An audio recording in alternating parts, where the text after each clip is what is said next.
Direct News TV. Saudi surge of diplomacy brings Assad, Zelenskyy to Arab summit. Jeddah, Saudi Arabia. Saudi Arabia hosted an Arab League summit on Friday in which Syrian President Bashar Assad was welcomed back after a 12-year suspension, and Ukrainian President Volodymyr Zelenskyy made a surprise visit to rally support against Russia. Russian airstrikes have left a swath of destruction across both countries, but in Syria they came at Assad's invitation and helped him cling to power through years of grinding civil war.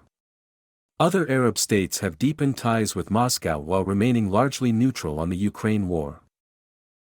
The odd pairing of the two leaders in the same forum is the result of a recent flurry of diplomacy by Saudi Crown Prince Mohammed bin Salman, who is pursuing regional rapprochement with the same vigor he previously brought to the kingdom's confrontation with archrival Iran. In recent months, Saudi Arabia has restored diplomatic ties with Iran, is ending the kingdom's years-long war against Iran-backed rebels in Yemen, and led the push for Syria's return to the 22-member Arab League.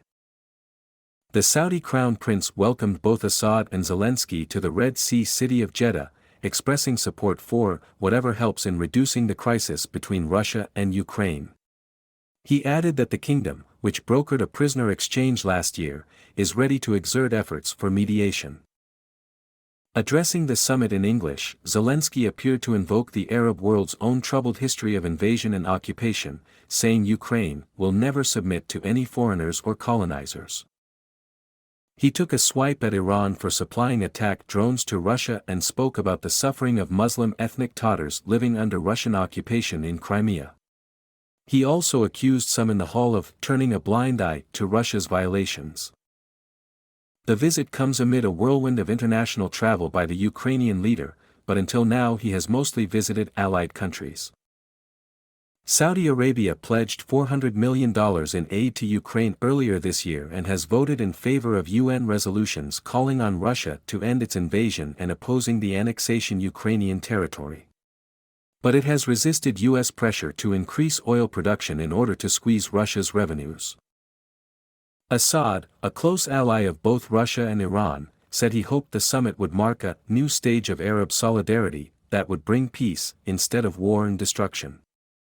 He added that Arab countries should reject external interference in their affairs. A collective statement issued at the conclusion of the summit rejected any illegitimate foreign presence in Syria and supported the eventual return of Syrian refugees.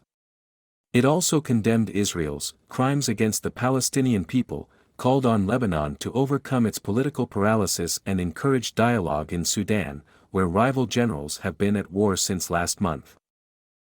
In recent years, Assad's forces have recaptured much of Syria's territory from insurgents with crucial military aid from Russia and Iran. Saudi Arabia was a major sponsor of the opposition at the height of the war but pulled back as the insurgents were eventually cornered in a small pocket of northwestern Syria.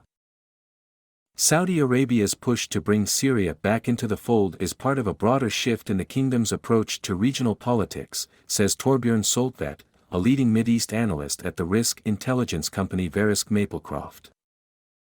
The previously adventurous foreign policy defined by the Yemen intervention and efforts to confront Iran are now being abandoned in favor of a more cautious approach, he said. Assad's first official meeting on Friday was with his Tunisian counterpart, Kais Saied, who is waging his own crackdown on dissent in the birthplace of the Arab Spring protests that swept the region in 2011. "We stand together against the movement of darkness," Assad said, apparently referring to extremist groups that came to dominate the Syrian opposition as the civil war ground on, and which drew large numbers of recruits from Tunisia. The Saudi Crown Prince later welcomed each leader to the summit, including a smiling Assad. The two shook hands and kissed cheeks before the Syrian leader walked into the hall. There are some Arab holdouts to Damascus rehabilitation, including gas-rich Qatar, which still supports Syria's opposition and says it won't normalize bilateral relations without a political solution to the conflict. Qatar's ruling emir, Sheikh Tamim bin Hamad Al Thani, attended the start of the summit but walked out before Assad spoke, a Saudi official said, speaking on condition of anonymity because he was not authorized to release details of the proceedings.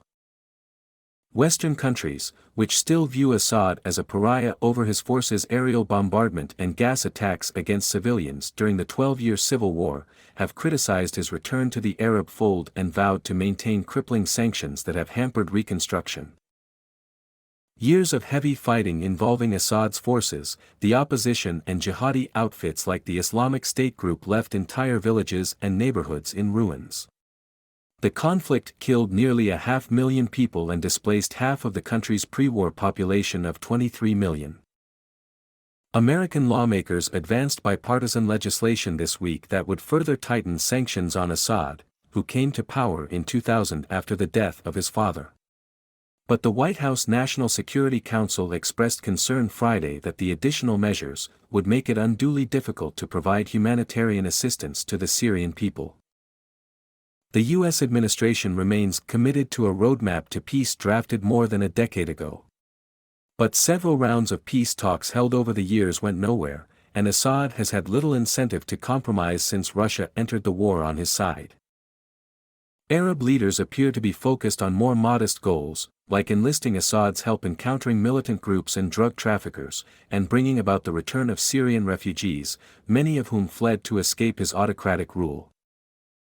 Asked about American criticism of the restoration of relations with Syria, Saudi Foreign Minister Prince Faisal bin Farhan said, "There is no way to solve the Syrian crisis without a dialogue with the Syrian government. There is a humanitarian crisis.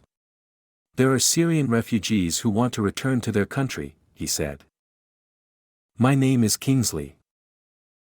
Please like, share, subscribe and hit that notification bell so you can be the first to be notified whenever we post. You won't regret it.